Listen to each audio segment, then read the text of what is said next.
Hey guys, this review's more back from the quick review. This is on the Aukey Home brand air fryer. This is a 5.8 quart air fryer, holds a lot of food, and this is an item that I picked up, and I believe the price point right now is about 120 bucks. I'll post the link to the actual website online. I don't think they have an Amazon presence. If they do, I'll throw that link into the pinned comment as well.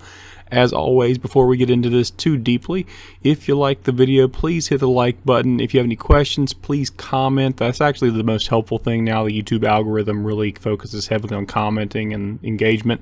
So if you have a question or anything else, I'm pretty responsive in the actual comment section and respond fairly quickly. What you're going to see here today is the unboxing you're seeing right now, as well as a demonstration with basic French fries, just kind of more of a proof of working than anything else, followed by me actually baking a cake using the cake setting in this. So that's where we're going to kind of go from here.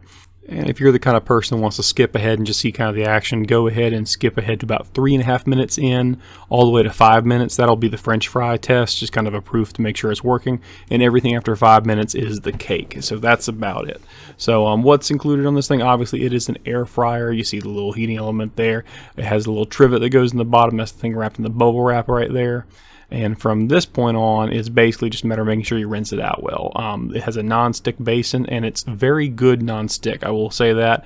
Oh, there's my foot. Sorry, bad editing here. Terrible, not a good videographer here. But basically, it's fairly high quality. It looks very sleek, and the cool features of it are, one, there's 8 presets, which are really nice, and there's also the nice little copper button there. It looks in the view panel. You actually see what you're cooking in there, which is also kind of nice. So other I've had air fryers, and I've actually had one air fryer that I still use today that has no window, so you don't really know how well it's cooking or if it's sizzling anything else. And I've been cooking with this one for about a week now, going pretty hard on it. I'm throwing stuff in there just as much as I can. There's a reheat function. There's all kinds of cool functions on it, which is really kind of great. And we'll kind of go through and look at those real fast once we get it plugged in. It's got a it's a touch panel on top. That's how you actually adjust the settings. You see the start button right there in the middle. All those various presets. I believe it's hot, crisp. There's air fry just generally in there. There's air broil, so you can treat it like a broiler. There's a roast and and baking with the cake, as you'll see in just a second. And we're going to demonstrate baking the cake.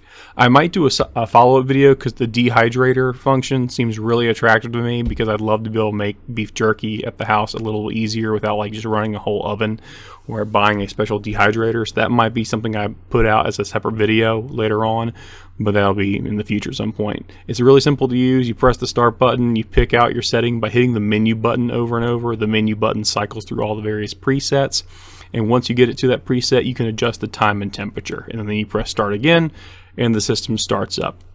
It's not terribly loud. It's actually quieter than my smaller air fryer, the little copper red. I think it's Copper Chef is the one I got that I did a review of several years ago.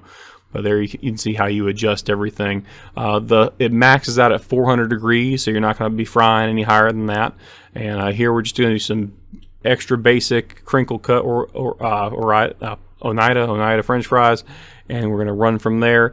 I'm going to throw a good bit of them in there just because I want to test it out. Obviously, the fewer fries you put in there, the quicker it cooks. If I'm making some French fries for my son or my wife, I throw like a handful in there, and they cook much faster. It took a little longer, and of course, you got to pull them out and fluff them a little bit just so they're cooking evenly. But it does a great job. It was done in about 15 minutes, and that was a big bowl of French fries there. That was half a pound of French fries probably.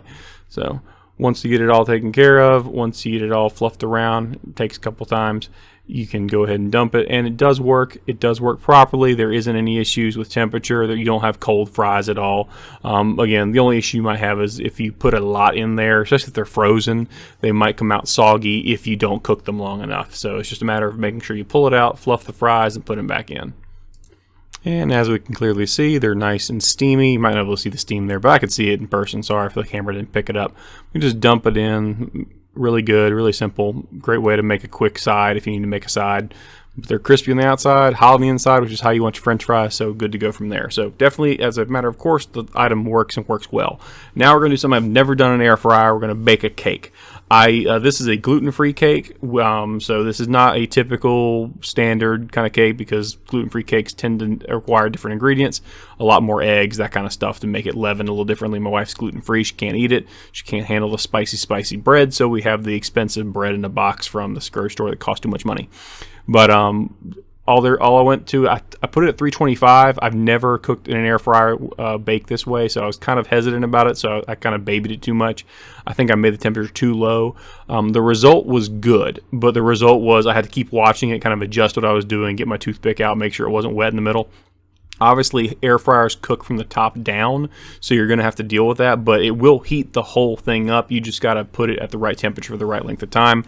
I should have had it at 350. You're going to see it dump out real fast right here. Boom, shows off that non-stick surface, really excellent. It came out a little spongy, so that top is a little bit spongy, but it's not overcooked on the, I'm sorry, what you see is the top was actually the bottom. The bottom came out spongy, but now the top was just right, and I was like, well, what can I do? I'm just going to throw it back in the air fryer and then cook the top of it. And you see me just kind of toss it right in there. I don't know how well that would work with certain other baked goods, but that's what I did. I threw it back on there for 5 more minutes, and once that was done, it came out looking really, really pretty. I threw some funfetti icing on it, and my wife had a slice of cake before she went to bed, so she was happy. But again, this is from Aki. It's about $120. I'll put a link in the description. Really simple to use, really versatile, all the various settings. I'm probably going to do a follow-up in the next week or two with some taking some material to make jerky with. But overall, really happy with it. It does a great job. It's very simple, very easy. Price point's a little high, but the quality's there. So that's why I wasn't too concerned about it. This is not a $50 air fryer. This is a $120 air fryer, but it does a good job. And it's kind of hard to tell from the picture, but that's a nice, soft, moist cake. So it did a great job cooking it, which, again, not what I expected. I basically did it on a fluke, like, let's try this out, and it turned out pretty good. So overall, really happy with it. Again, leave a comment on the video. It really helps me out. Leave a like, subscribe to the channel if you aren't already. You see me kind of manhandling the cake. I'm not a baker. And from there, I just frosted it. Really simple, guys. Thanks for watching, and have a great day. The last thing you're going to see on the video is just the frosted cake and me pulling a slice out, just so you know it's not like all liquid inside of it and that it actually did go through. But I'll end the voiceover here. Have a great day.